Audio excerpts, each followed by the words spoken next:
ataq tienen que hawaltaq de la ifre ya tenía que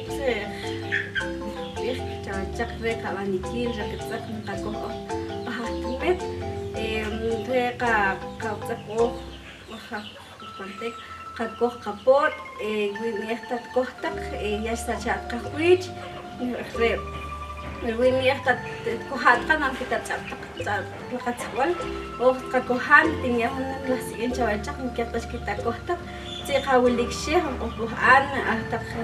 qachuch kohta qapot tatkunesta tzachwix qalmasojpeo la mas peo jamam qatit y tenía unim la siguiente chavachaq ataq nkiqtash kitakohtaq lapot kitakojetaq yak xkajietaq qamam qatit tz'iqe re qachaqib re lama qakut lamasojpewi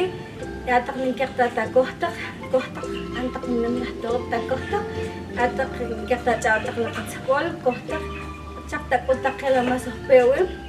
Hoy en día se está perdiendo nuestra cultura, nuestro traje que se ha perdido desde años atrás. Actualmente se están volviendo a utilizar nuestros huipiles ya por la modernización que se ha hecho durante estos tiempos. Hay personas que no hablan el idioma pero sí le dan el uso, y a las personas que sí hablan el idioma les invito a ustedes jóvenes y señoritas a que puedan visualizar nuestro traje, ya que lleva un gran significado en toda la elaboración que lleva el huipil. Y a las señoritas, por favor, que utilicen nuevamente el huipil, ya que es una cultura, es una tradición que nos han dejado nuestros abuelos.